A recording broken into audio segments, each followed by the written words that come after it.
Maybe we continue with what we were talking about yesterday morning.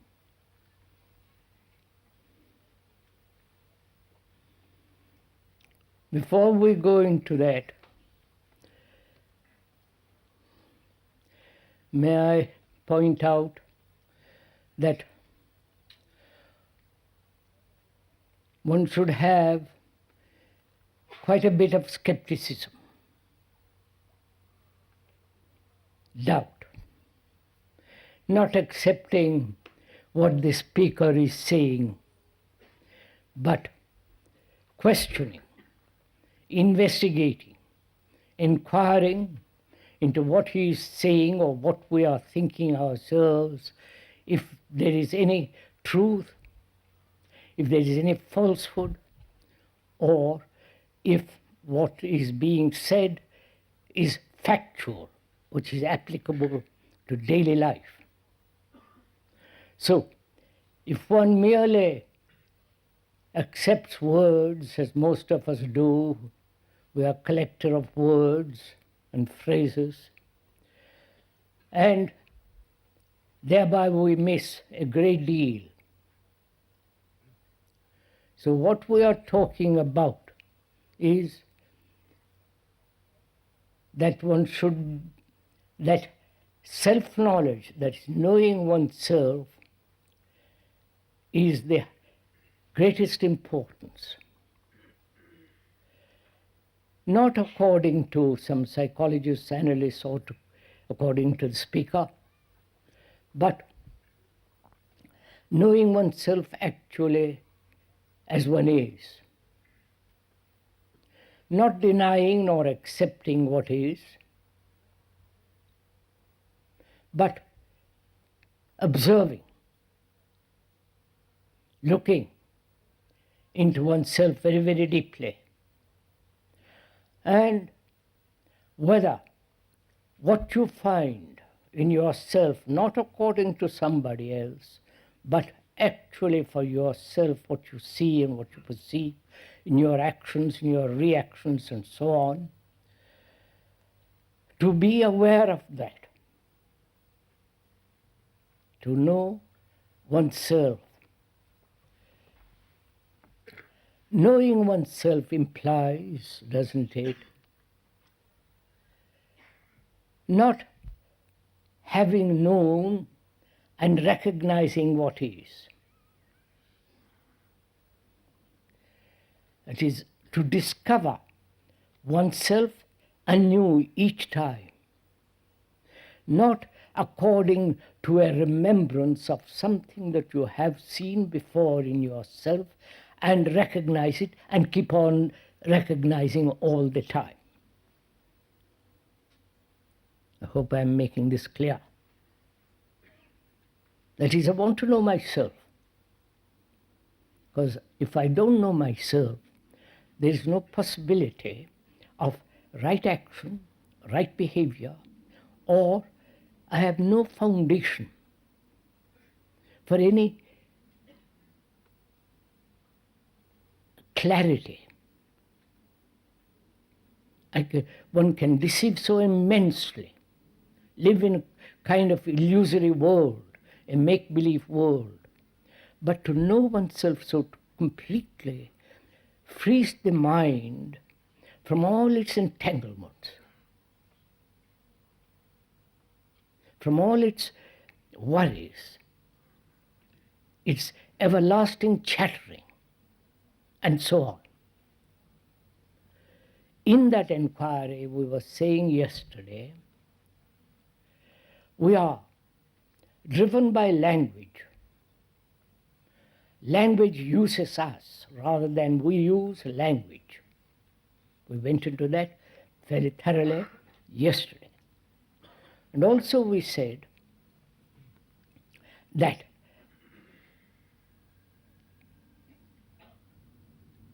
the speaker not being here, you yourself are speaking to yourself and listening to yourself to find out what exactly is going on within yourself, within the skin, within the psychological area of yourself.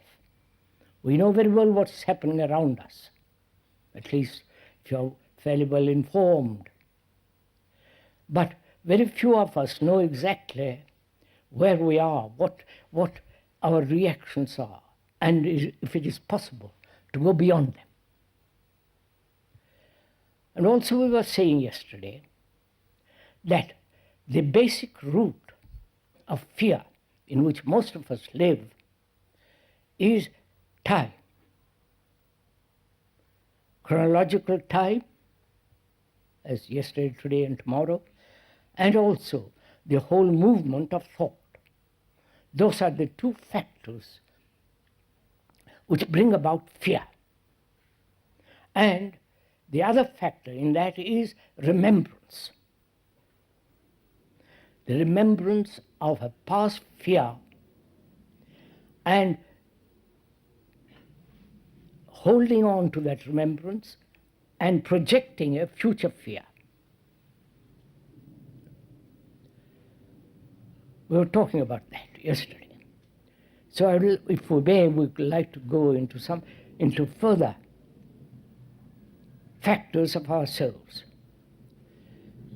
Most of us, psychologically, live in disorder. I do not know if you are not aware of it. We are driven by not only language, but also by great many pressures from outside. Economic, social, political, national, the religious beliefs, and so on. But psychologically, the greatest pressure is desire with most of us.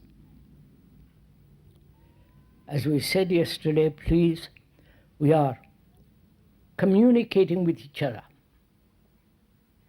You're not merely listening to the person who is talking, who is not at all important. What is said is important, not the person. It's like if you have a telephone, you don't give great importance to the telephone. You keep it clean. But what is said through the telephone becomes all important. Similarly, the person who is speaking here is not at all important.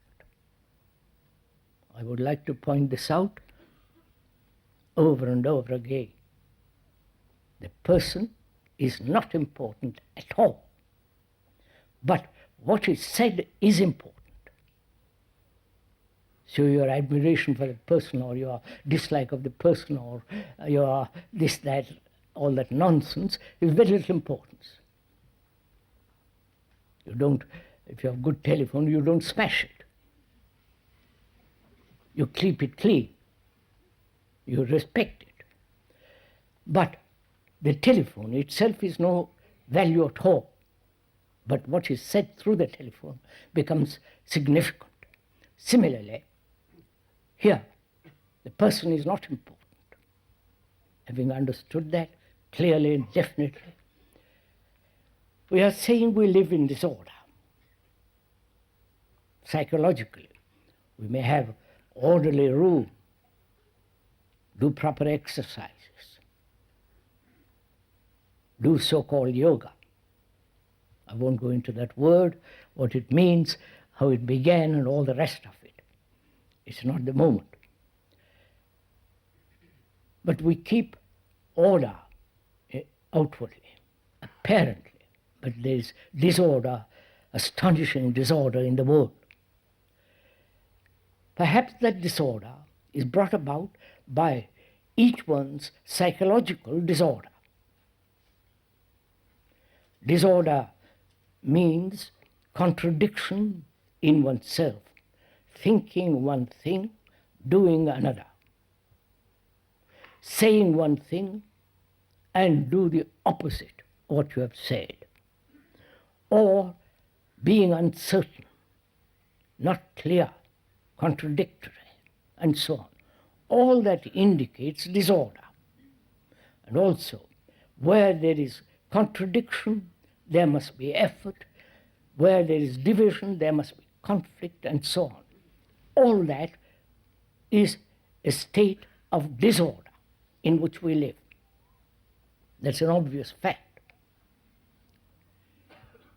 And to bring about order psychologically, what is one to do?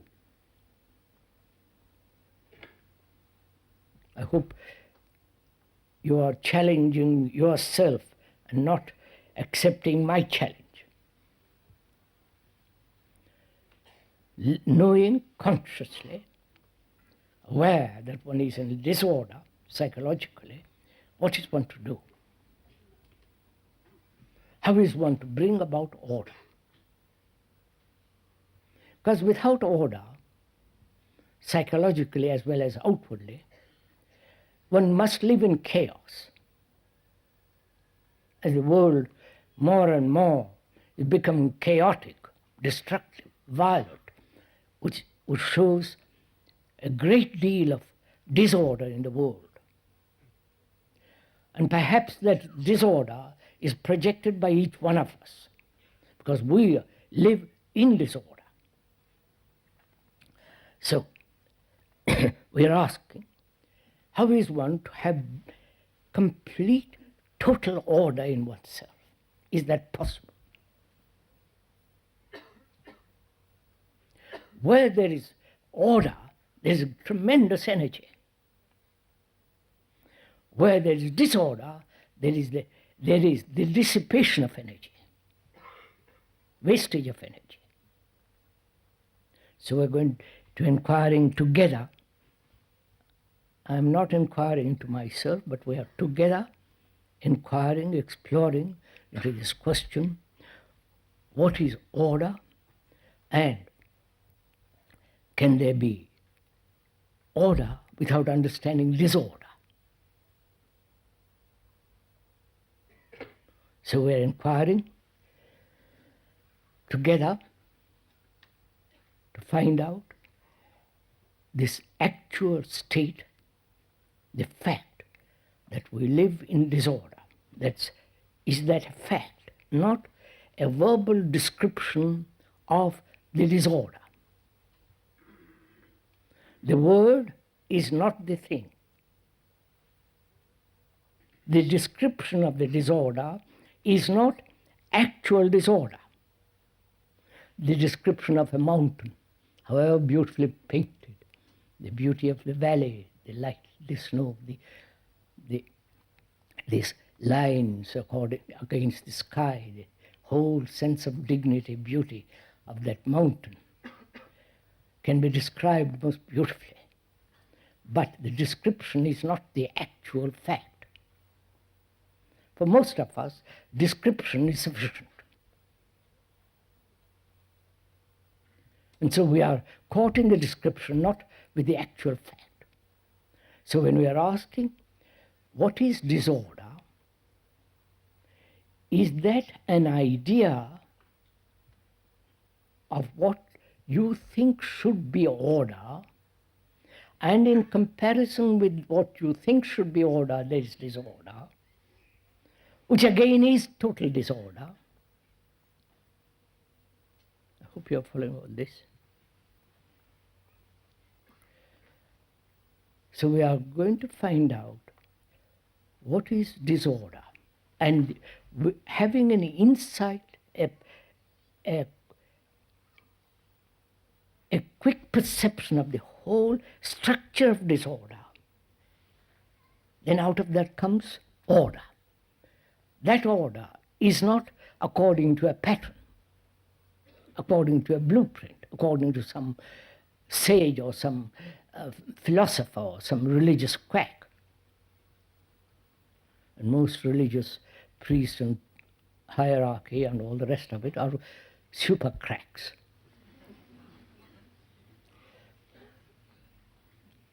Even the new Pope, I hope.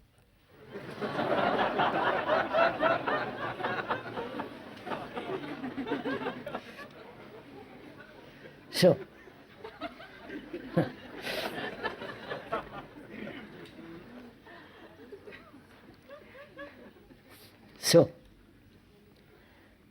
are we aware first that we live in disorder? not the definition of that word, but the actual fact of contradiction,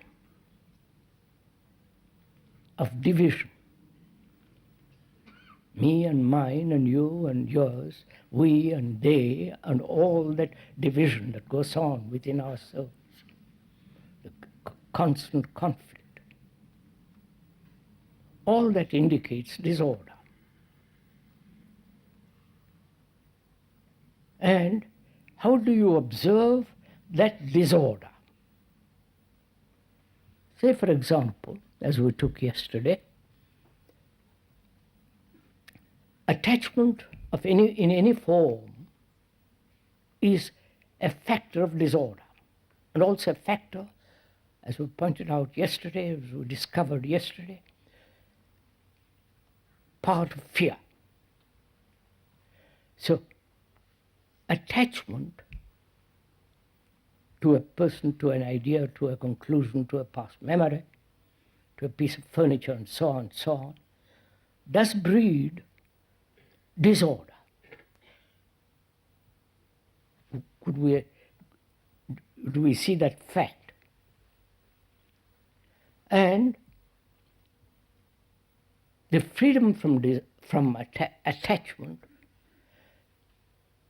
without becoming isolated, callous, indifferent, does that bring about certain order? Because what we are talking about is that when we have put everything in order,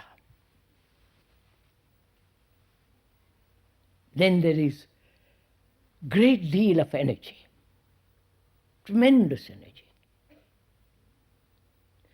And you need that energy, one needs that energy to go most profoundly into oneself. So we are asking, discovering for ourselves, first the disorder we live, and the nature of that disorder, which is part of attachment, fear, and pleasure, and so on. And without directing it in a particular direction, hoping that will bring order, but just to be aware of this disorder without any movement away from it. Are we meeting each other?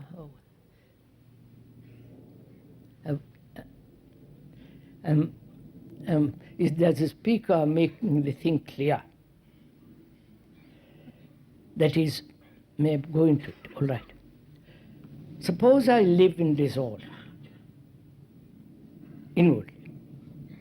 I may have marvelous order outwardly, but inwardly, perhaps I'm in great disorder. And I ask myself, what am I to do?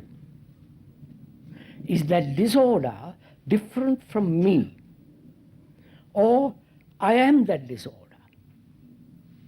You understand this question? This is really important to understand, because if the disorder is different from me, then I can do something about it. Then I can change the pattern, move from one corner to another corner, or bring psychological order by suppressing, by control, by this and by that. I can do something about it. But if the disorder is not different from me, which is a fact, that the disorder is me, then the problem arises. What happens then? You're following all this? You're not listening to me, you're listening to yourself. Then perhaps you will bring about a change. But if you merely listen to the speaker, you can listen to him for the rest of your life, and I hope you won't. And if you merely listen to him, you won't change. But if you yourself see that you live in disorder, and that disorder is not different from you, fundamentally, basically, you are that disorder, then what takes place? Before you could do something about it, because you separated yourself from it and you operated on it.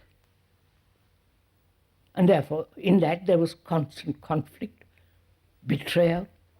One day you could do it, the next day you couldn't do it, and so on, fluctuating from day to day. Whereas the fact is, you are that disorder. That's a fact, not a conclusion which the speaker has come to and is trying to impose it on you, which is not. We're not doing propaganda of any kind, trying to convince you of anything. But if that is when the disorder is me, I can't do anything about it, which means I can't operate on it as I used to before. So I remain in this total disorder. Are you doing this as we are talking, or is it just a verbal accumulation? It is, I am not different from that disorder. That disorder exists because I have divided myself from what I have called disorder. That's the base, that's one of the major factors of disorder. I've discovered that. Wherever there is a separation between me and psychologically what I observe, that division is one of the major factors of disorder. That is, when I call myself a Hindu or myself a Muslim or Christian, Catholic or a British or a French or German, whatever it is, the division is a factor of disorder. Jew and the Arab, you've got obvious example every day that's happening. So psychologically, when there is division between disorder and myself, I am encouraging and cultivating disorder. Whereas the fact is, the disorder is myself. And therefore, the realization, the truth of that brings order. Huh? Are you following this? You're all very silent. Well, it's up to you. I'm waiting for it to happen. What's that? I'm waiting for it to happen. The gentleman says waiting for it to happen. I'm afraid you'll have to wait a long time there.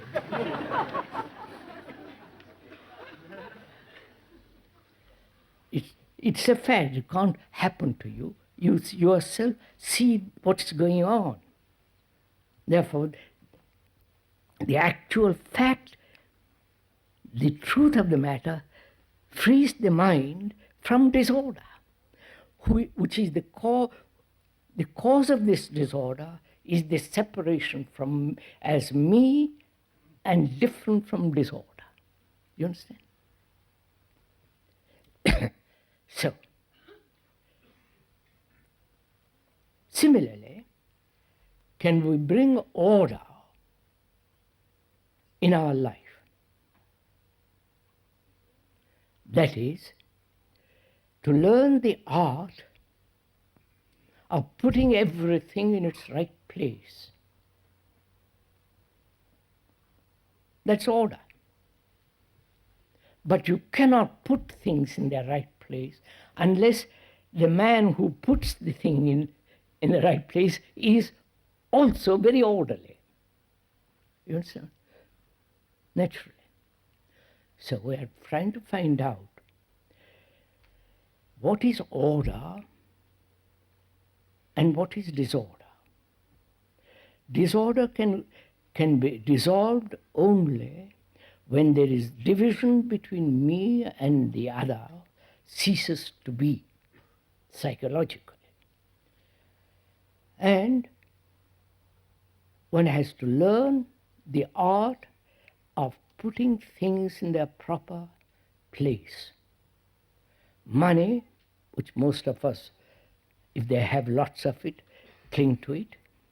If you have little of it, you want more of it, and so on. So money has become tremendously important in the world. And also sex has become tremendously important. I'm not going to talk about it, it's important. You know how important it is in your life. And when you give something such great importance, that very fact that you are giving it a particular thing, great importance, is disorder. Right? If I give tremendous importance to exercise, so-called yoga, then I'm putting that totally out of proportion. So, putting everything in their proper place implies giving everything its right value. Right? Or can we do that? Or do we want to do that? Or is it all much too difficult? Or you say, please, we have lived for so many years in this mess, let me go on. Don't interfere with this mess. And so you accept the mess, and you are accustomed to it. We've become comfortable with this mess, and we don't want to alter it.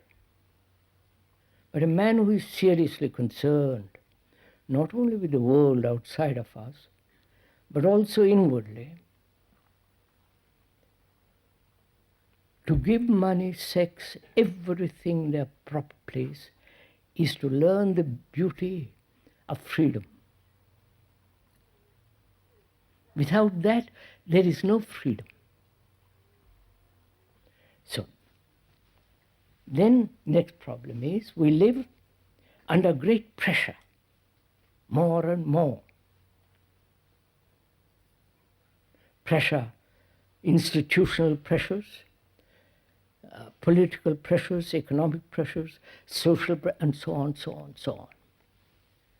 And we said perhaps the greatest pressure in most of us is the desire that wants to act, the pressure of tremendous desire.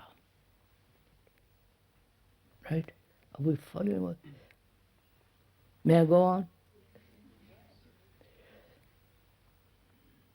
I hope you're watching all this in yourself, because you can listen to these words for the next 10 years, 15 years, 20 years, but at the end of that you say, I am where I was, because you don't apply, you don't say that I'm going to find out. You merely live at the level of words. Next thing is, why is there such tremendous pressure of desire in most of us? The pressure of sex, the pressure of desire for sex, desire for experience, desire to be popular, famous, desire to, all the rest of what the activities of desires are. Desire for enlightenment, which is the most stupid desire.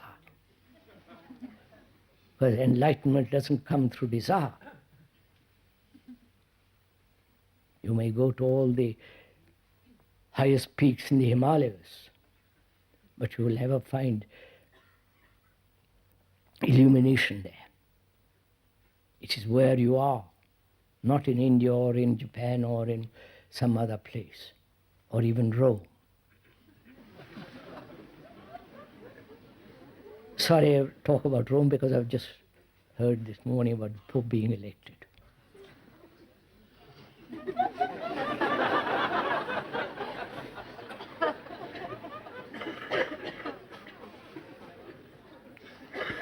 So, if one is aware in oneself, of oneself, one sees how desire is so extraordinarily strong.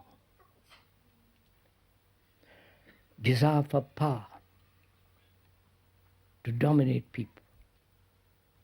Desire for, you know all this. I don't have to go into details. You know it all very, very well. And we live under this pressure. And so, not only physiologically one becomes ill, strain of it, but also psychologically, it's a great travail, it's a great problem. I desire, say for example, to be the most marvelous person. And it's a constant strain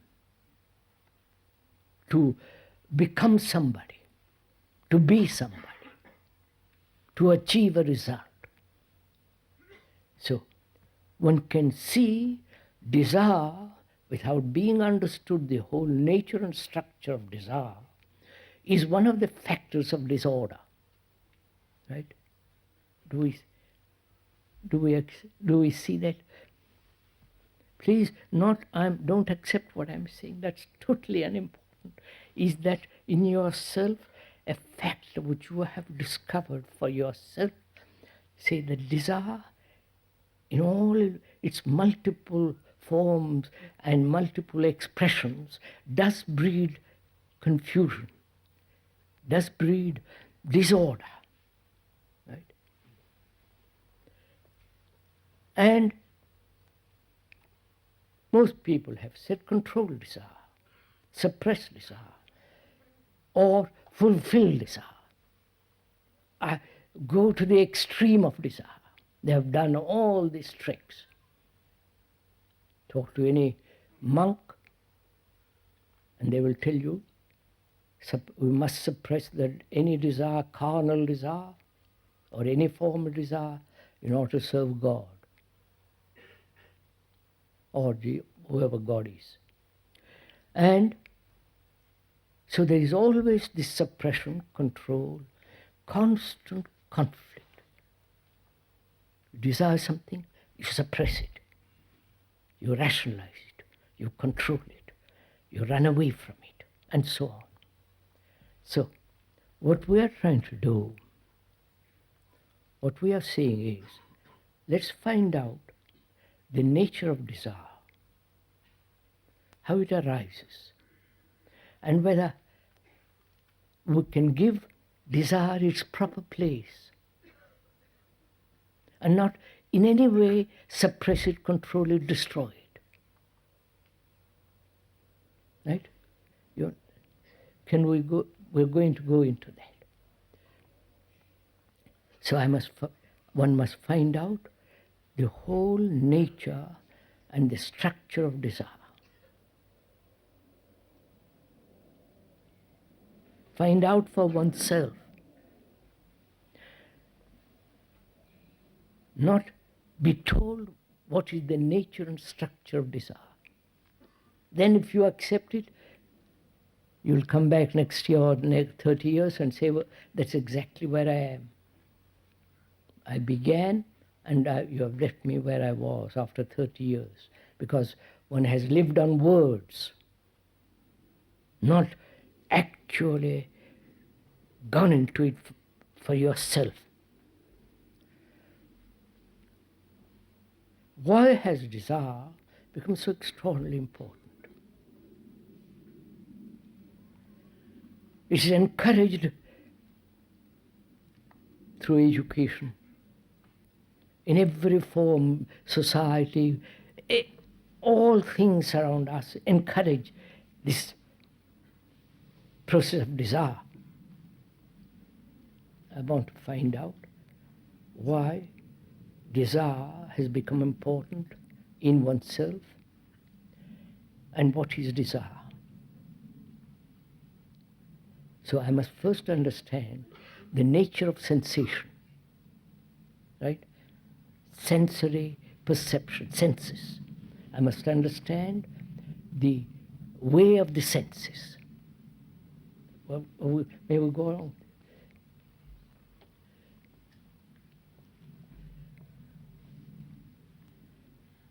The senses being touch, smell, and taste, and so on. And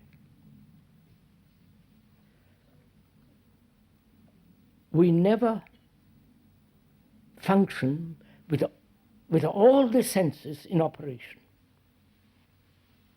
I wonder if you understand this. No? Taste becomes so extraordinarily important. If you're a gourmet, if you like good food, wine and all the rest of it, taste becomes extraordinarily important. Or if you are sensitive, music, only music becomes important. Hearing of lovely sound and the space between sounds and the quality of sound. Or something, so our senses are broken up, fragmented. We never see anything with all our senses completely. Right? Are we understanding each other? Can you look at something, the movement of the sea, the wave, the clouds, the wind among the trees, to look at it all with all your senses fully flowering and looking? Can we do that?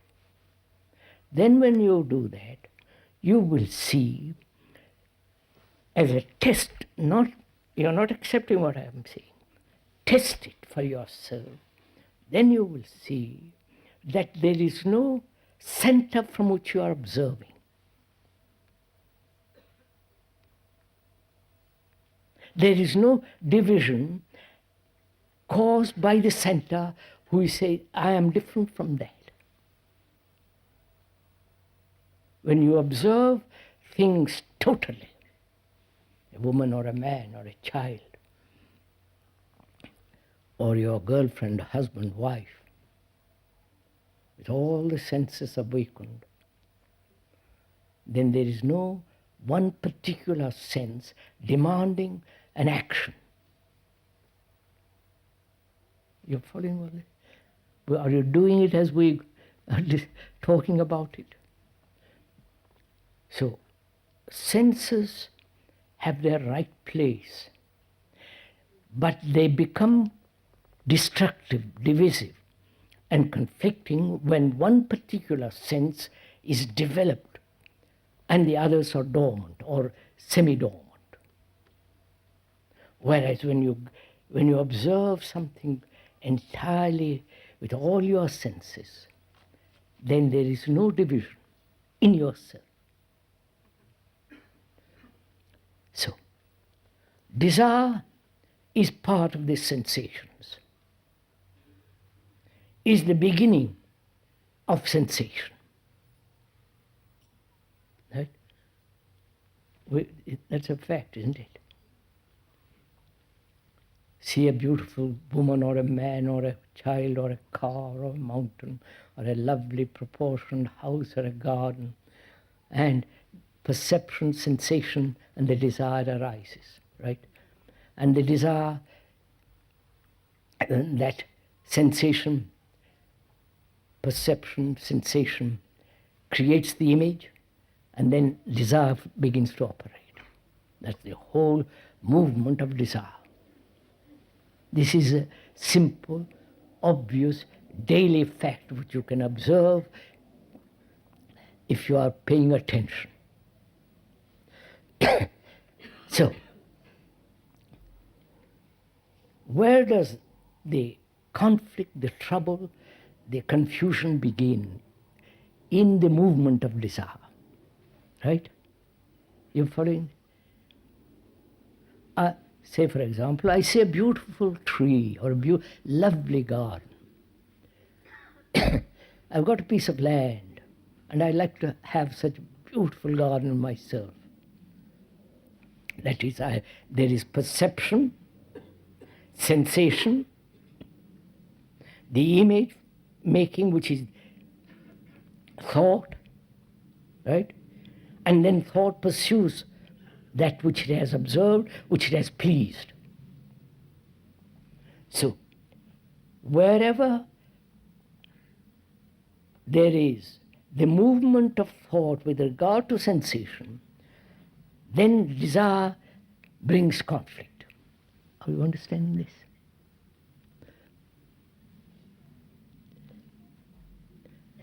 Is this clear, or am I? No, I see it's not. I have to repeat it differently. There is perception of a beautiful house, well proportioned, all the rest of it. Then there is sensation.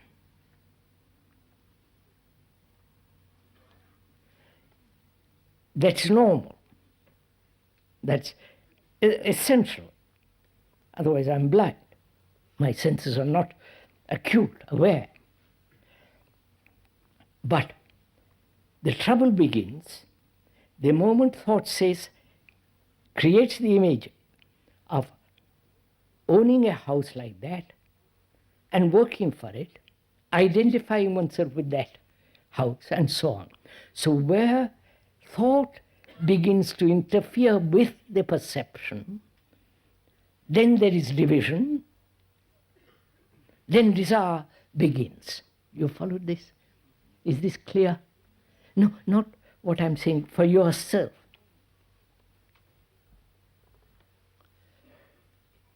Are you also working as hard as we are all working? It's hot in here.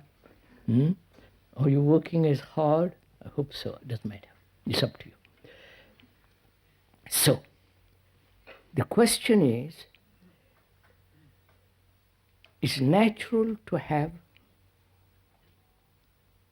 the perception, sensation, that's natural. But can that moment stop and not thought come in and create an image and pursue that image, which becomes desire? You understand what I'm saying? You understand my question? That is, sensation, perception, sensation is normal, healthy.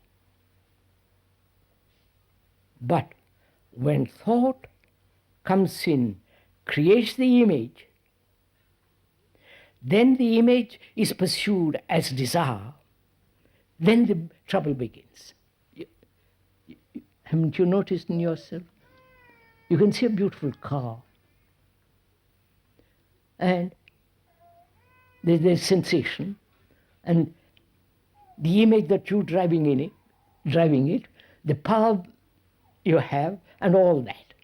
But whereas seeing the car, sensation, and stop there. Can you do it?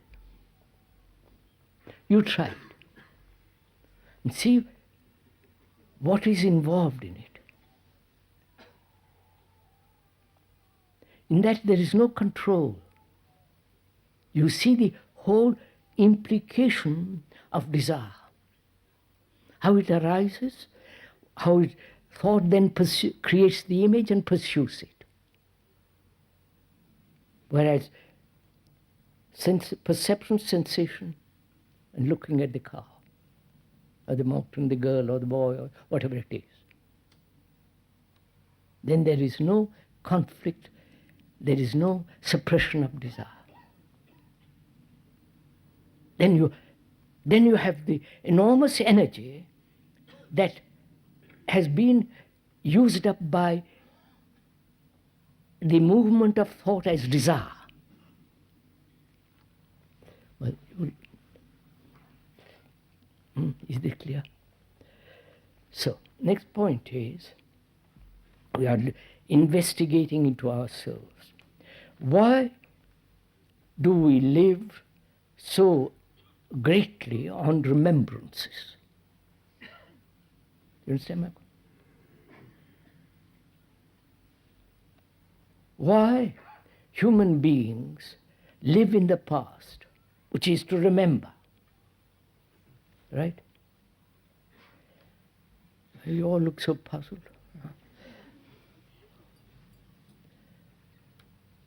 You had a pleasant day and you remember it. And it's stored up as a memory. And you delight in that memory. You live in that memory. Or you live in a sexual memory. Or the memory of some achievement that has been possible for you. So remembrance has become extraordinarily important for all of us. As experience, as knowledge. We're asking why? Not that we must not remember. Of course we must remember how to drive a car, where your home is, and so on and so on. The technological knowledge one has acquired. But psychologically, why has remembrance has such importance in our life?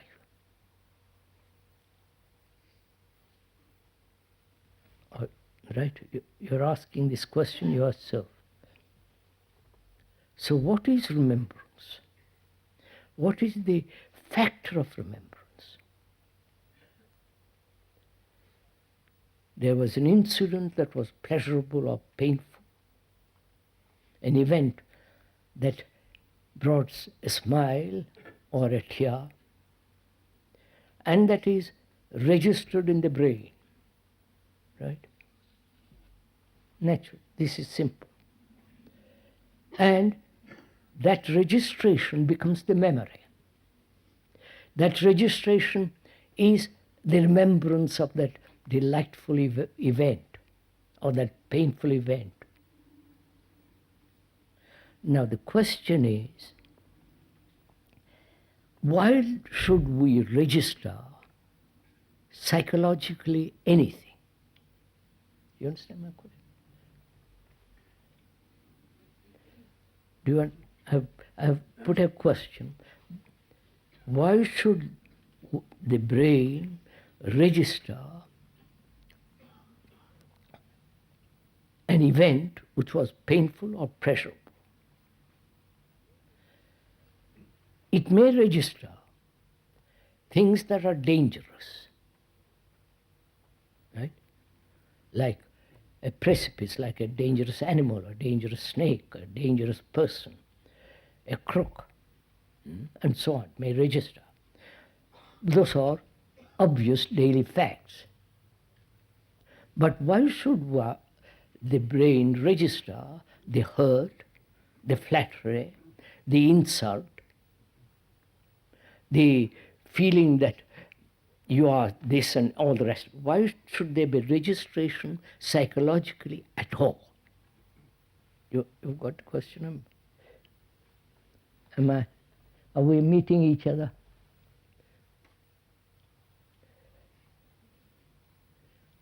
Is it time for me to stop? Dites-moi, je vous prie, quand il fait 12:30.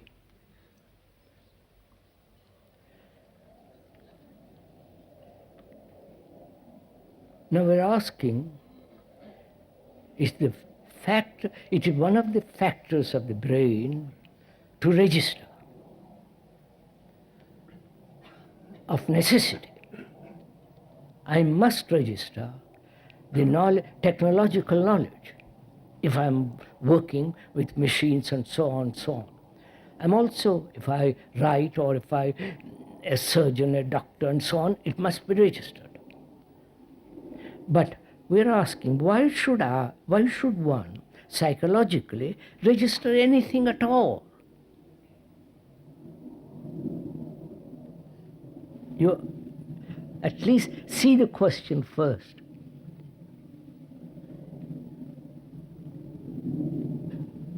Is it necessary? Does it bring a clarity? Does it bring greater energy, freedom, and so on? Or psychological registration is one of the factors that destroys a real joy. I'll go into it presently. We said the brain, in its activity, must register certain things. Is necessary. But we're asking psychologically, inwardly, why should the brain register? Is it a habit that we have fallen into, that when you insult me, I register it immediately? When you flatter me, I register it immediately. Why? When you flatter me, you're my friend. When you insult me, you're not my friend. And so on, so on, so on. Now we're asking, can this registration stop psychologically? See what it means? Then that means regeneration of the brain. So the brain becomes extraordinarily alive, young, fresh, because it's not registering that which is not necessary. I wonder if you follow this. Now, is that possible? Intellectually, one can see the beauty of it, verbally.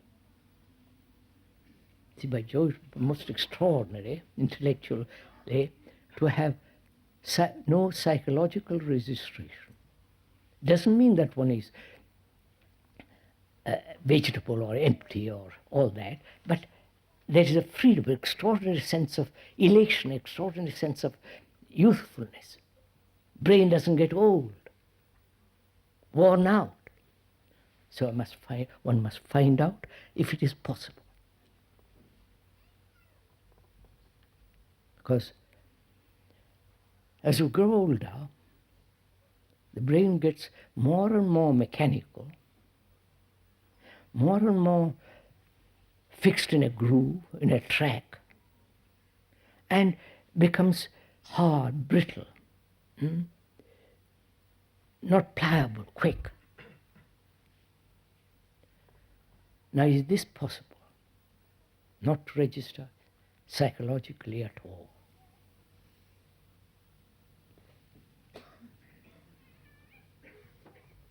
You got the question? Is the question clear? Yes? Now let's proceed to find out. Find out, it doesn't mean I'm going to tell you and then you discover it and say, yes, it is so. Then you come back 30 years later, I'm still where I am, where I started. We said, brain needs security, safety, to function efficiently. It must register certain facts. How to drive a car, write letters, and so on, with technology and so on. Then the brain has realized that putting order, giving order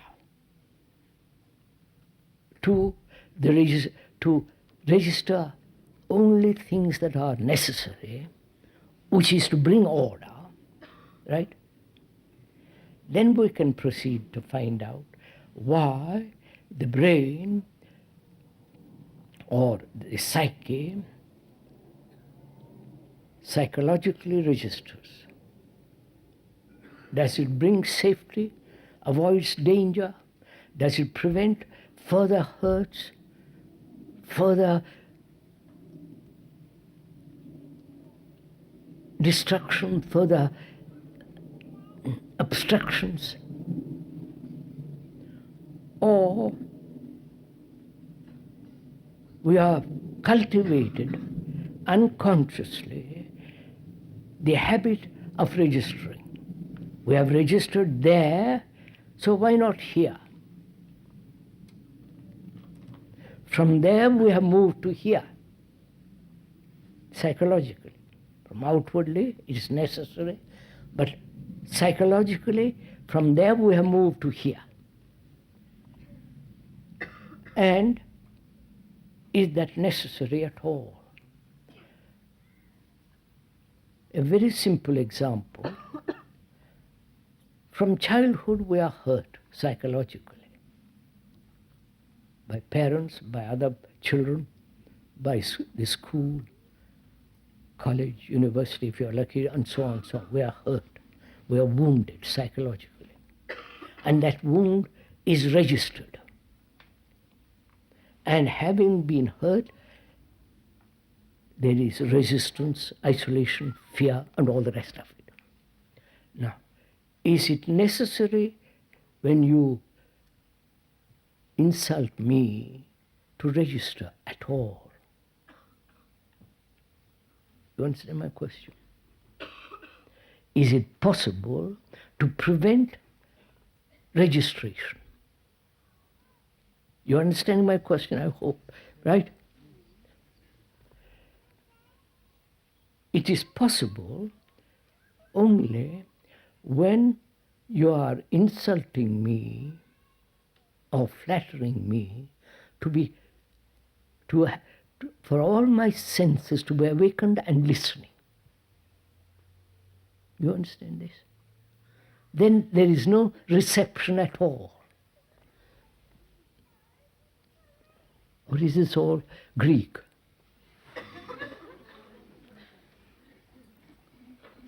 You understand? I see the importance to have fresh, young, bright, clear brain. That is utterly important. Is that possible to maintain that clarity, that precision, decision, with that beauty of all that's implied, till I die? It is not possible when there is registration of things which are not absolutely necessary, right? So one has to find out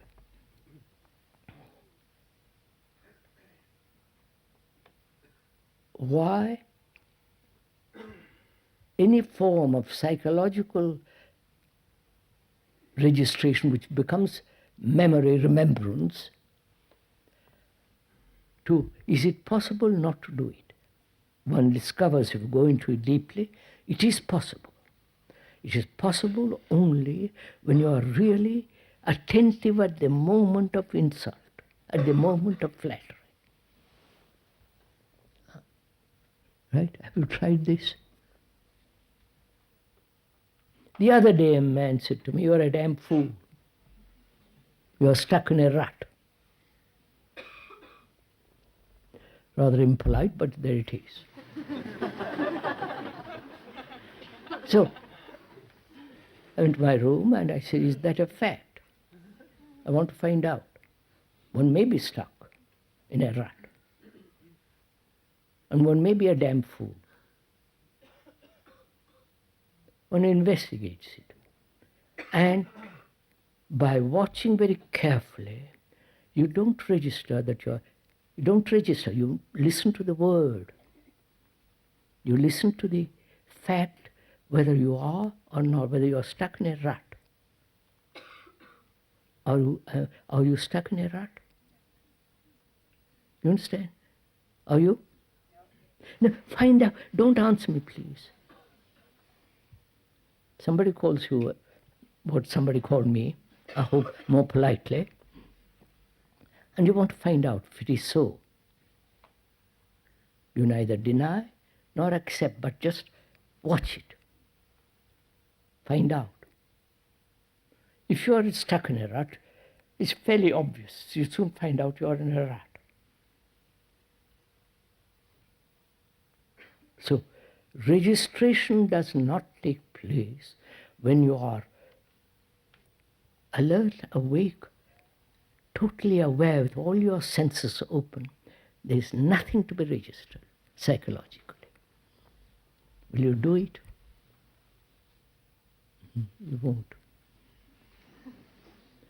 Because pleasure has become immensely important for us. Right?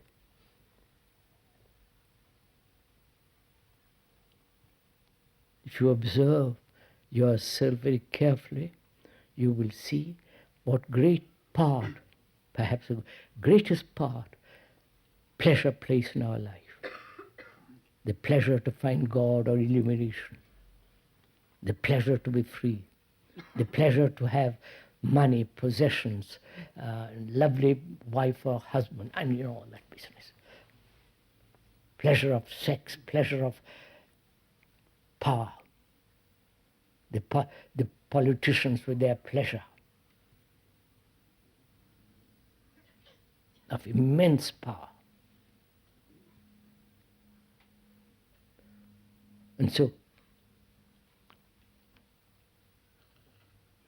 the registration of pleasure in most of our lives is tremendous.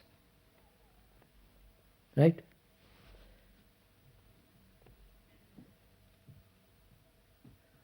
And the pursuit of pleasure has become a dominant factor. That is the remembrance of a past pleasure and the pursuit of that past pleasure as remembrance and desire behind it and searching out, asking, demanding, wanting.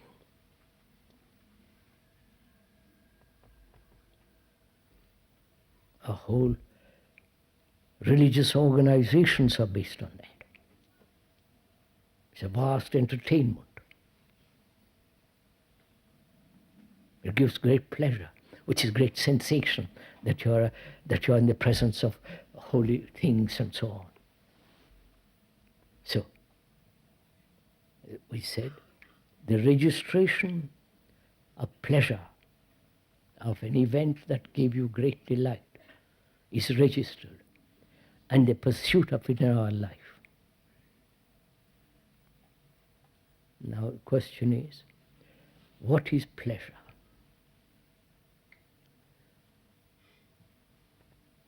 When you are enjoying something at the moment, you don't see how pleasurable it is, how lovely. You are in it. Only a second later, thought comes along and says, what a lovely time that was. How beautiful that was. What great sensation it gave me. What lovely experience. So, there is registration has taken place, then the thought is in operation. You're following all this? We are talking about all this because it's part of knowing oneself. Not from books, not from words, not from description, but actually knowing oneself. Knowing doesn't mean accumulating memory about oneself. And from that accumulation, observe. If you observe through accumulation, you are only accumulating what you have already known. But whereas if you are observing afresh each time, then the thing becomes, it's like a vast river with volume of water flowing, moving. So, what is pleasure? Is it time? Is it thought as fear? We said thought, we said fear, and is the root of fear is time. The root of fear is thought. Thought, which is remembrance. Remembers certain events that cause fear. Registered, the remembrance of it. And the next time, this whole remembrance is projected. You watch it? So, is pleasure time and the movement of thought? Or is they are both the same? Thought and time are essentially the same. So thought is the movement of pleasure.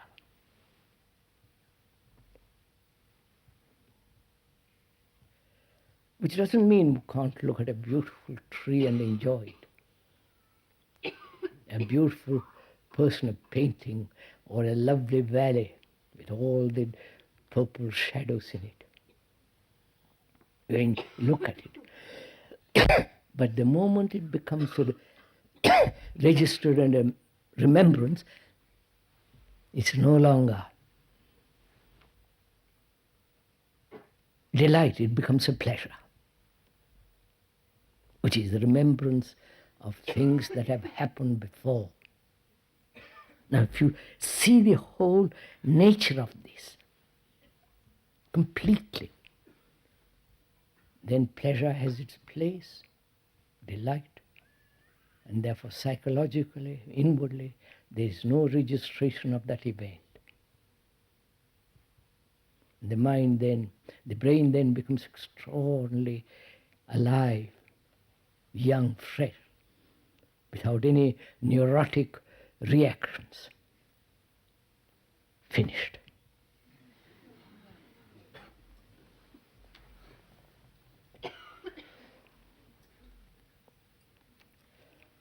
I've just stopped in time.